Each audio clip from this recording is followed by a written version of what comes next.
You have these 60-minute producers who are living in comfort and security in their West End condos, trying to make us feel sympathetic for these monsters? Have you seen the tattoos, the face tattoos, the body tattoos on these killers?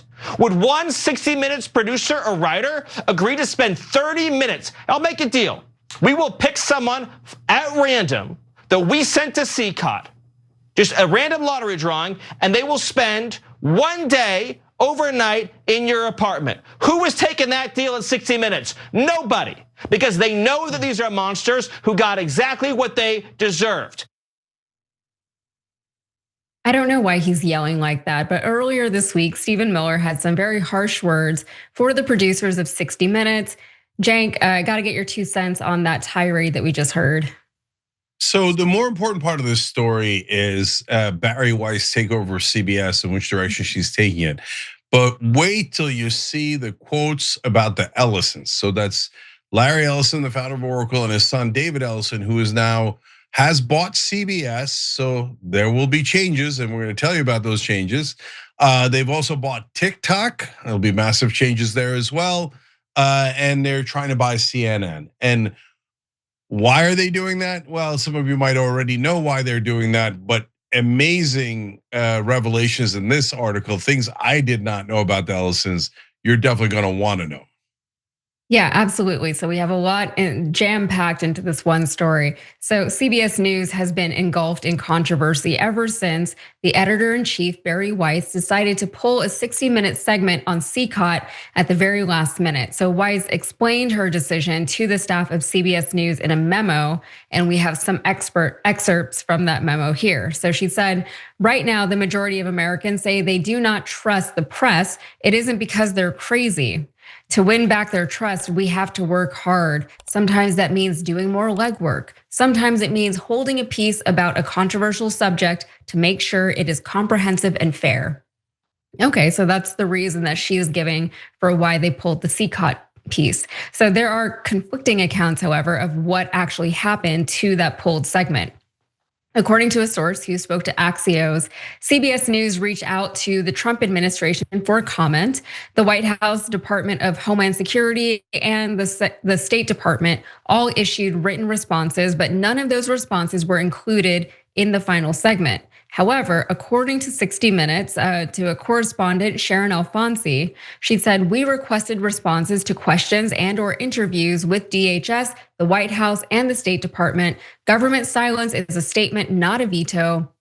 Their refusal to be interviewed is a tactical maneuver designed to kill the story.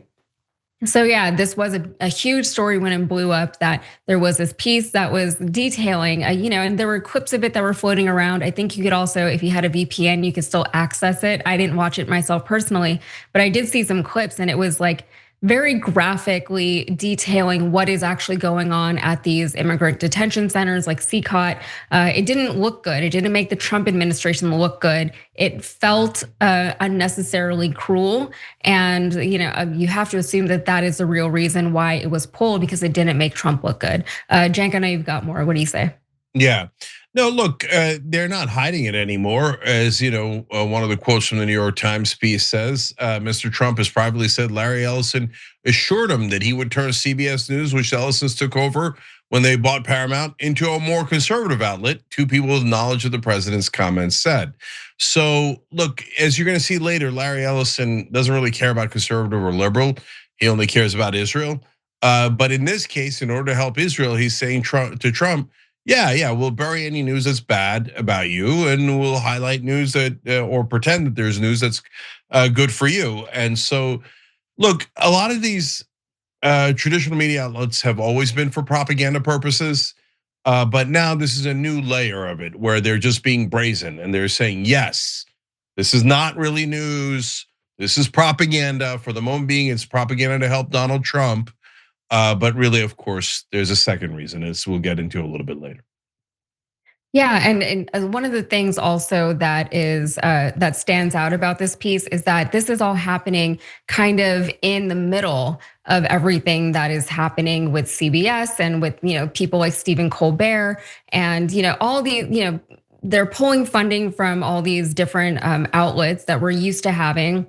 they're compromising what is actually being reported to the people, and they're saying that they're doing it for whatever purpose, but we know that it's really all about censorship. But something of note is that Bari Weiss, she was put in charge of CBS News after Skydance acquired Paramount. So there's also all of these acquisitions and mergers that are happening in the midst of all of this, right? And Bari Weiss is very much a part of all of the transformation of the media that this administration is trying to do. So David Ellison is the CEO of Skydance, and his father, Larry Ellison, is the CEO of Oracle and David's business partner. So Bari Weiss is an outspoken critic of American liberals. She is now accused of pushing the Trump administration's interests, but according to the New York Times, there's another big issue that is even more important to the heads of Paramount. So Larry Ellison was once a stalwart Clinton-era Democrat, but he has gravitated toward Trump in large part because of the president's support for Israel.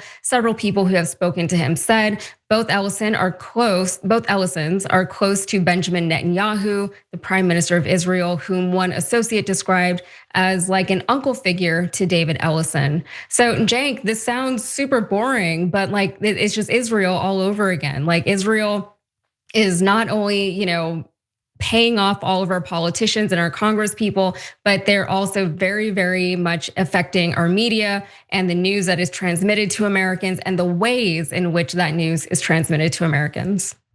Yeah, there's no question about it. It's in the New York Times. They're openly talking about it.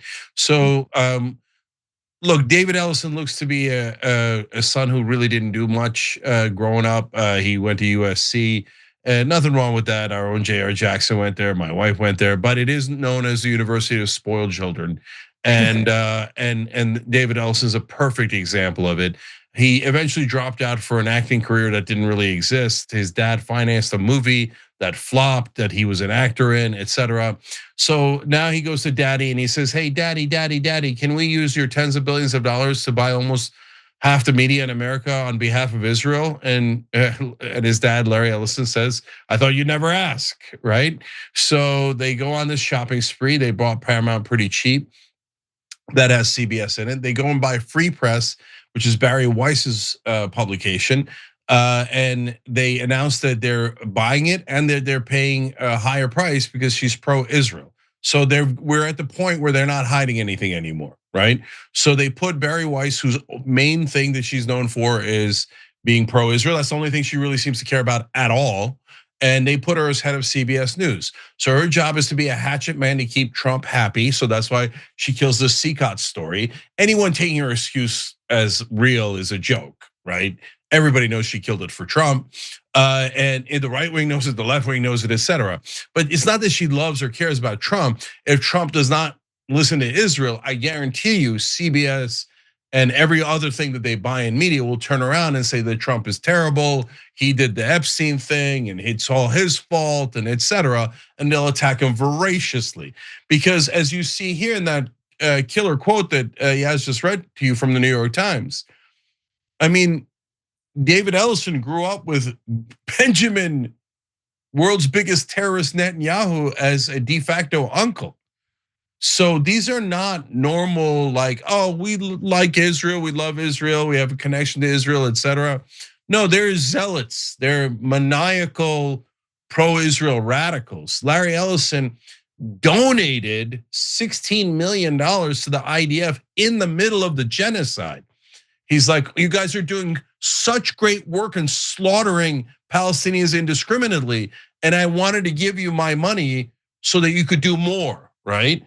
So total radicals, and now they're saying, yeah, we love Netanyahu, we love Israel, and if you don't know, Drop Site News revealed these emails as well.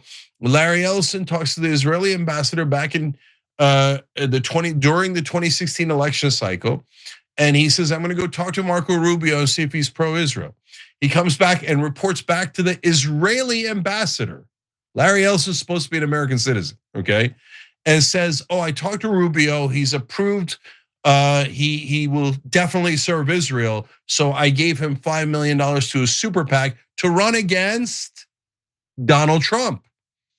And so the Israelis and Larry Ellison were convinced that Rubio was 100% in the tank for Israel.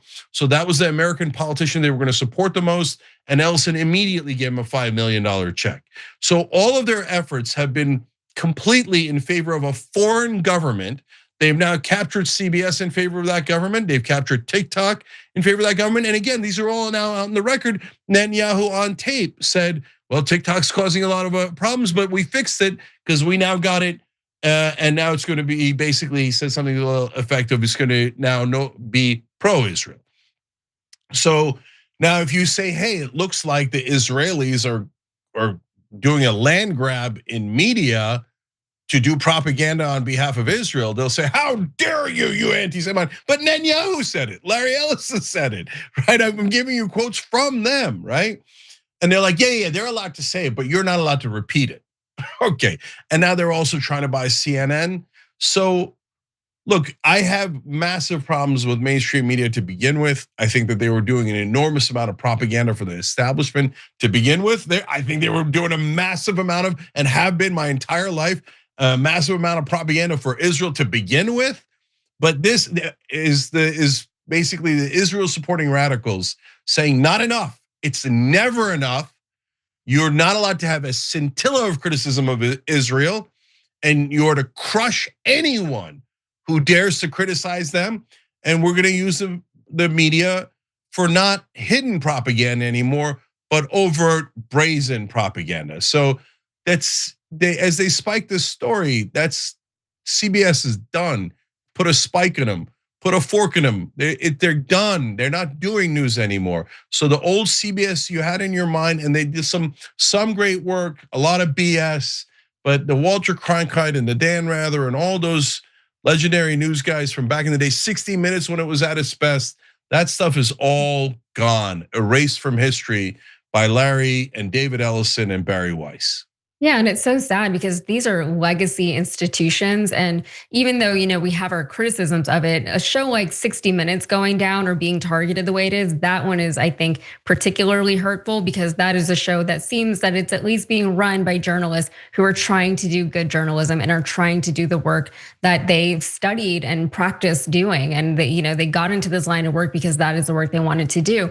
But, in this case, during this administration, the media across the board has really complied in advance of a lot of things, right? They thought that if we give a little bit to Donald Trump, then he'll back off and leave us alone. But we know that that's not how it works. We know that he's a narcissist. We know that he's power hungry. We know that he has a very, very fragile ego. So if you give a little, all you do is tell him that he can take even more from you. And that's exactly what we're seeing. And there's always been this narrative from the right that the mainstream media is too left-leaning and too liberal. But that's always been kind of a funny thing to hear as a progressive because the mainstream media has never been as left-leaning as maybe it could be. It has always been beholden in some way, shape, or form to corporate leaders, even to the government at times. So there have always been things that could not and would not be said on the news on mainstream channels like MSNBC or whatever it's called now and CNN and all that. The reason, however, that I believe these media critics have always said that the media is left-leaning is that regardless of how it's being run, the media always has to report the facts. We saw what happened to Fox News when they did not report the facts.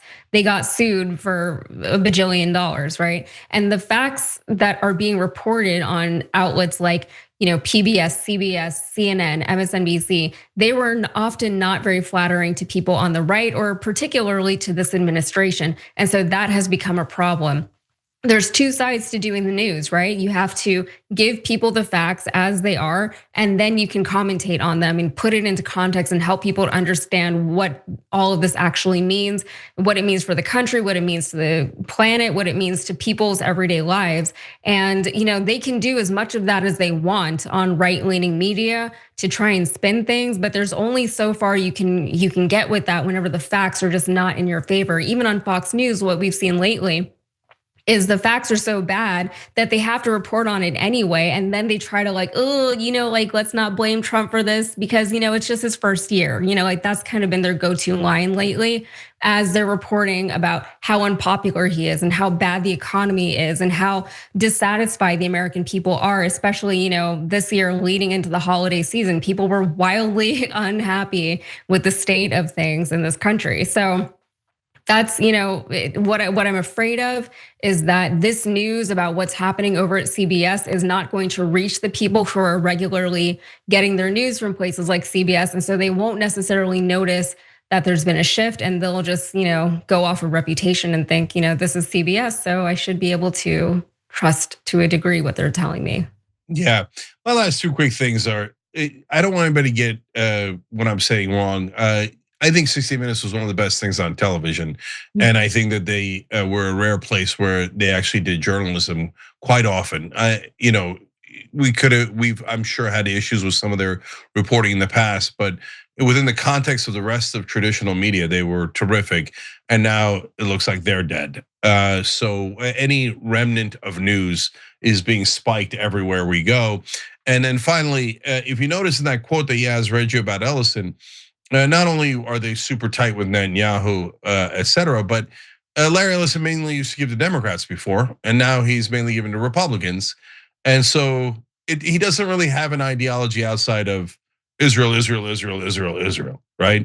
So if it turns out Democrats are doing Israel more favors, he'll then turn all of those media outlets back to supporting the left theoretically, right?